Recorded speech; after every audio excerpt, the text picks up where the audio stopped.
Nos encontramos con el ministro de Salud, el doctor Víctor Liashko. Muchísimas gracias por estar con nosotros en France 24. Gracias por la invitación.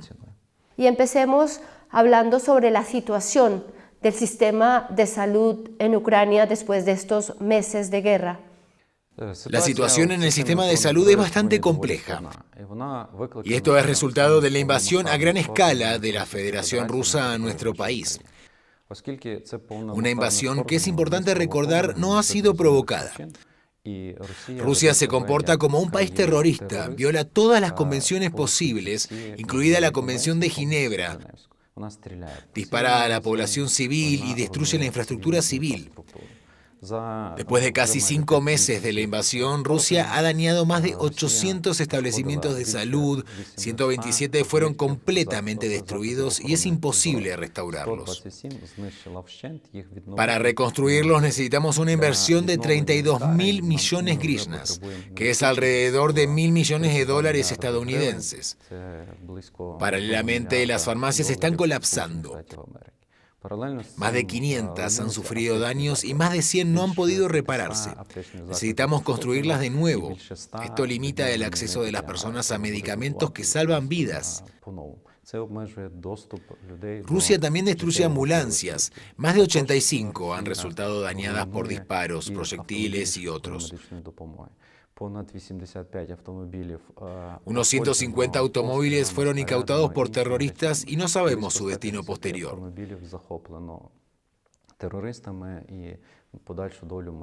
Todo esto afecta a la accesibilidad de la atención médica y la forma en que funcionan los centros de salud. Al mismo tiempo, la carga de los hospitales en cuanto a la recepción de pacientes con lesiones y politraumatismos ha aumentado significativamente. Cuando un proyectil golpea un edificio residencial, una gran cantidad de personas resultan heridas. Estas son llevadas a hospitales con heridas de bala y todo esto lleva a que los hospitales operen principalmente como departamentos de cirugía traumatológica. Los ataques cardíacos y los derrames cerebrales también aumentan con la guerra. Otro aspecto que nos sigue preocupando es el coronavirus. También nos estamos preparando para un posible aumento de casos.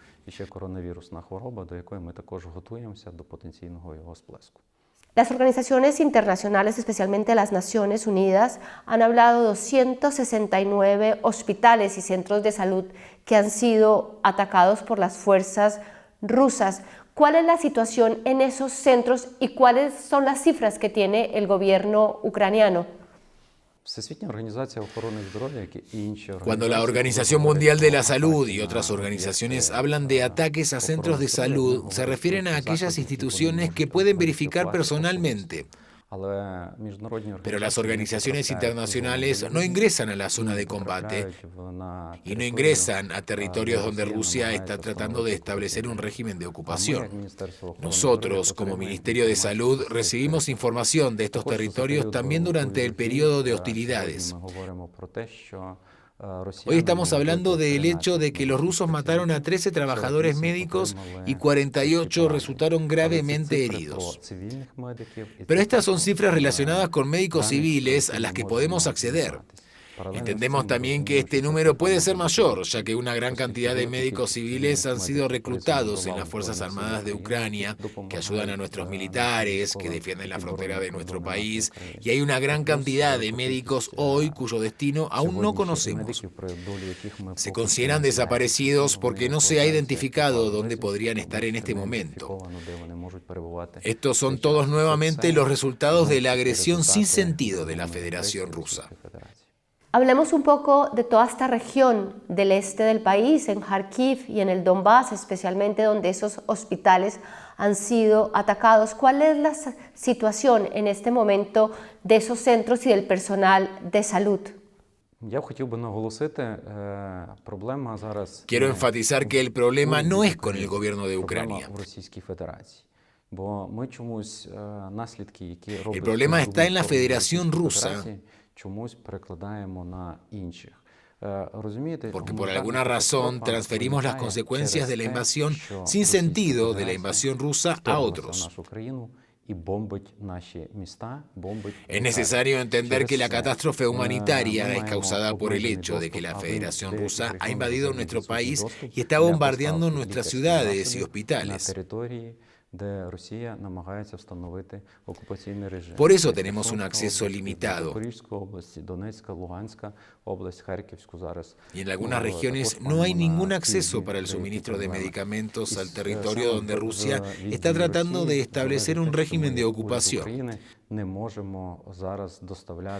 Esto sucede en la región de Jersón, en el sur de la región de Zaporilla, en la región de Donetsk, en la región de Lugansk y en la región de Kharkiv. ¿Cuál es la situación del personal médico en estas zonas? Son bastante alejadas, hay bastante poco acceso, especialmente para llevar medicinas. ¿Cuál es el trabajo del ministerio para apoyarlos allí? También tenemos algunos problemas en el sur. Es consecuencia de las acciones de Rusia que nosotros, como gobierno de Ucrania, no podamos entregar medicamentos. Hay un desastre humanitario como resultado de que hay una agresión injustificada. No podemos entenderlo. En cuanto a los territorios que se han recuperado del control ruso, ya hemos comenzado nuestra actividad y hemos proporcionado medicamentos a todos. Se está prestando atención médica en algunos hospitales que estaban parcialmente destruidos. En lugares donde se encuentran hospitales completamente destruidos, hemos habilitado otros espacios. Lo importante es qué disponibilidad de atención médica en los territorios recuperados está hoy asegurada y la atención de emergencia llegada a todos los rincones. El gran problema está en las regiones donde hay hostilidades. Allí, en primer lugar, trabajan los médicos militares que brindan atención médica urgente a todo aquel que la necesite. Pero el acceso es limitado precisamente porque estamos siendo bombardeados constantemente. Están bajo el fuego constante de cohetes. Hay tiroteos continuos y sin sentido, o tiroteos intencionales de civiles ucranianos.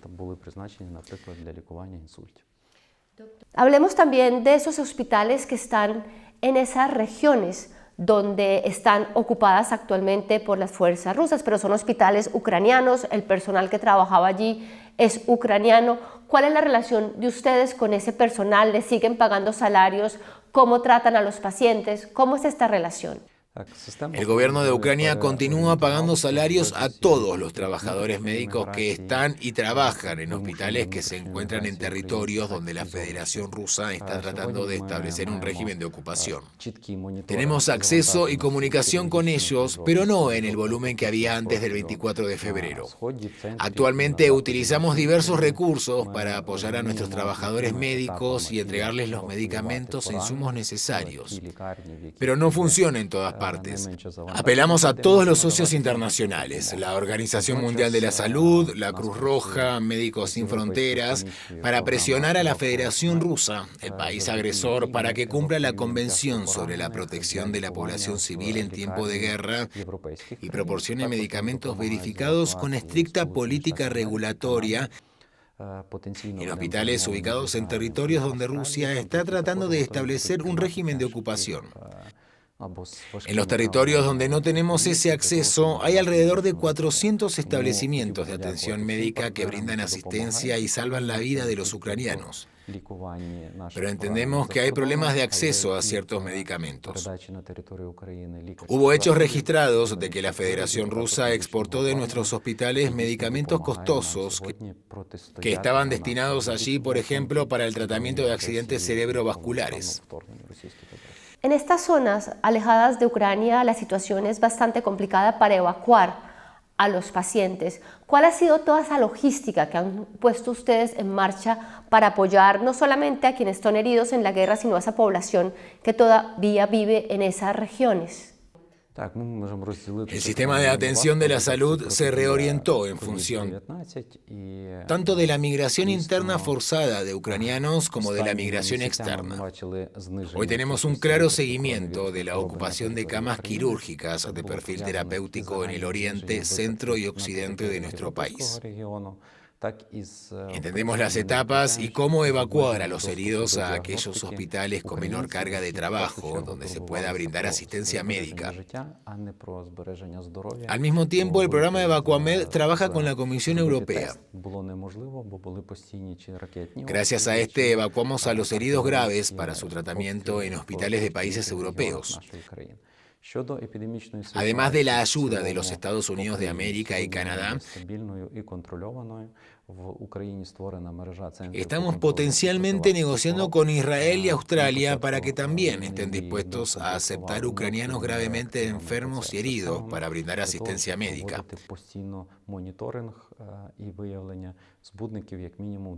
Bueno, me gustaría agradecer a todos los socios que ayudan a Ucrania, no solo en el tratamiento de nuestros heridos en el extranjero, sino también en la transferencia de medicamentos, productos y equipos médicos al territorio de Ucrania, lo que realmente nos ayuda para oponernos a la agresión armada y a una invasión a gran escala de la Federación Rusa en nuestro frente médico.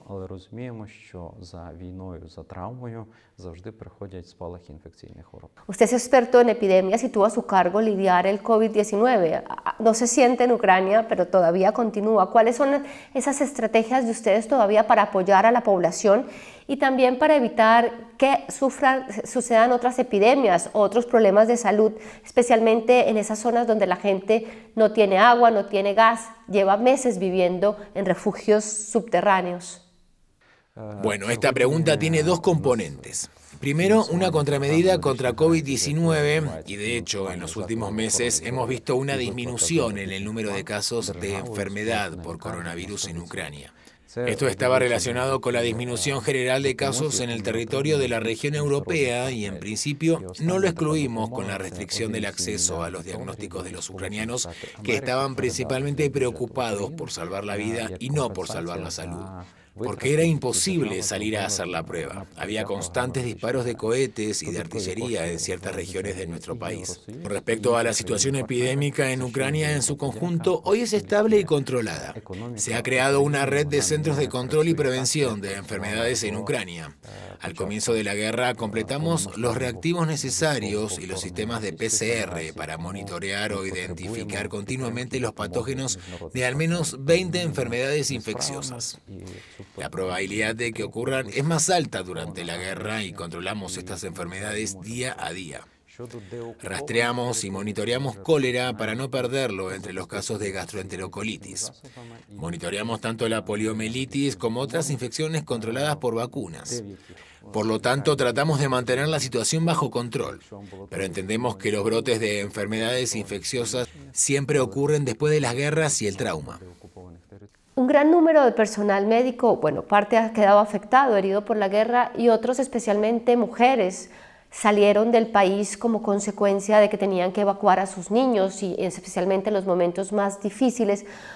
¿Cómo ha sido este trabajo para reponer esa capacidad de personal médico que ustedes no tienen y si han implementado una campaña para entrenar más personas para apoyar en este campo? Hoy en nuestro país, el 100% del financiamiento del programa de garantía médica, bajo el cual se financian los establecimientos de salud y el pago de salarios por parte del Estado, se paga a los hospitales. Esto es posible gracias a la ayuda que recibimos de socios internacionales.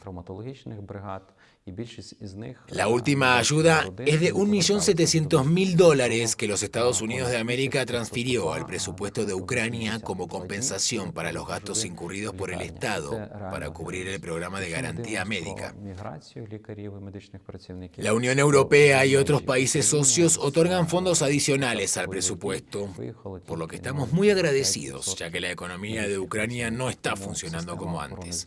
Por lo tanto, necesitamos el apoyo y la ayuda de socios internacionales. No podemos prescindir de ellos y apreciamos mucho ese apoyo. Los médicos, y lo hemos visto en el frente de batalla, también han sido héroes de esta guerra, como aquellos que han defendido el país con las armas. Así que, doctor, muchísimas gracias.